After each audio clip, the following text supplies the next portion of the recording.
Hey everybody, good to see you again. Hey, this month we're back with Matt Moore. Matt, it was about, I think, a year ago we did your first video. Yeah. So you're our first agent in the office that we're kind of doing a follow-up kind of a year later.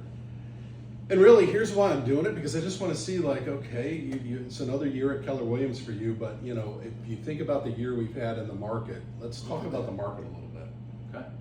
Okay. What's different about the market? What have you learned about the market? All of that stuff. Yeah, well, it's totally different. It's new to me because I started, in 2022. So the houses that are sitting around and price reductions and all that is new. So I'm kind of learning as well. I've got one now that's choosing from houses, which didn't happen. You could choose from houses back then. Right. So now you get to choose, and you can ask for more from the sellers, on the buy side and all that. So would you it's say a little slower, I guess. I was going to say overall, would you say that maybe the process is a little bit slower? Yeah, So the buyers don't feel like they're being rushed? for sure. Yeah. Yeah. How do the sellers feel? Well, depends on the seller if they're educated or not. Some of them are still going to want to put the sign in the yard and tomorrow get 3 or 4 offers. But Sure. I think some of them are starting to realize that the prices are coming down. I had a listing that I tried to get them to drop the price last fall. They wouldn't do it. It expired. They got somebody else.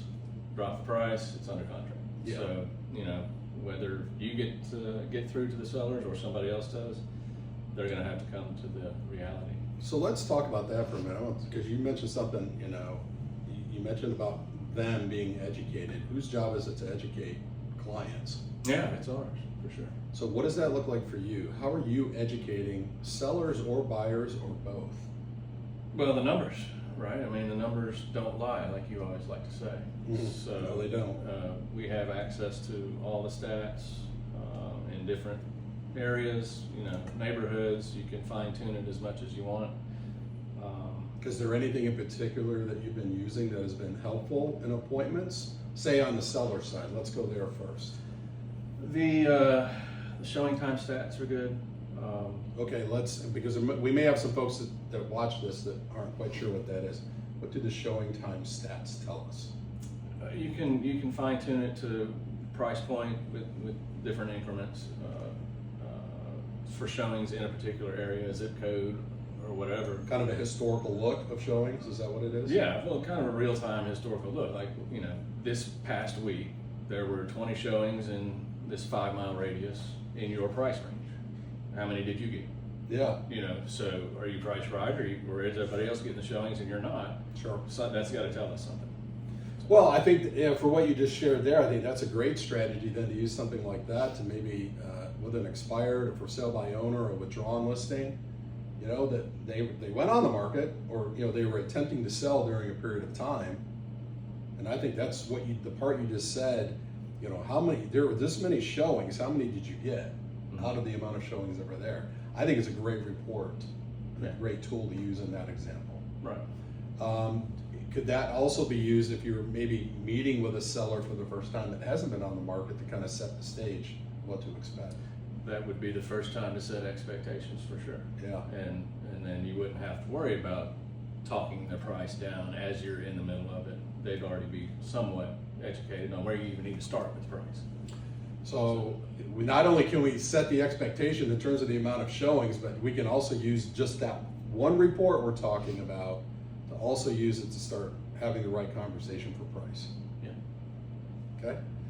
Is there anything else you're using besides that to kind of educate buyers and sellers? I mean, you can go into the SAM module and get the graphs and the charts and all that. Yeah, there's a lot of good stuff in there. There's a ton. So. Yeah. Yeah, I think, the biggest challenge that we have whenever a market is changing, the dynamic of it is that people, of course, in today's world, they're going to get their information somewhere. It could be the news, it could be social media, it could be whatever. Our job, because if you think about it, if we sit down and talk to if we have an appointment with a buyer or a seller, they already have in their head an idea of the market, the price, how it's going to go, expectations, all of it. And a lot of times it's all wrong, and we've got to go in and really kind of help them through the process and we can't just simply trust the words we're going to use to get the point across. Sure. We've got to come in and have some really like evidence behind it. Yeah, it backs your words up. Yeah, it makes everything a little bit more powerful Yeah. and impactful. Love it.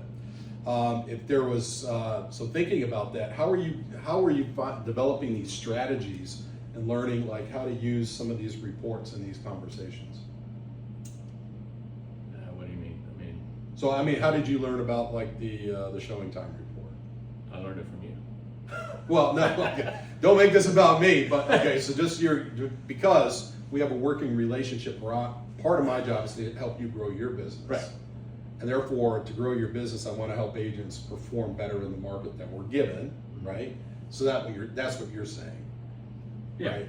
Yeah. Yeah. Okay. Got it. I mean, you're the ultimate numbers guy, Well, yeah. which I appreciate. Yeah, I do love numbers. Yeah. So. Because numbers tell a story, numbers don't lie, and it can be an amazing resource for us when we know how to use it the right way. Yeah. Yeah. Okay, love that. If there was one thing you could tell everybody today, like as a focus for 2026, what would it be?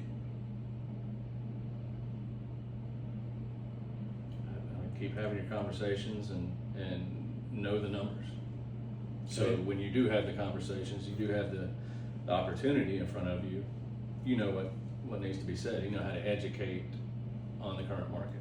So would you say training is going to be critical for agents going into next year? Absolutely. Okay, Yeah, always. love Stay that. on top of it. Yeah, stay on top Yeah. of it. Love it.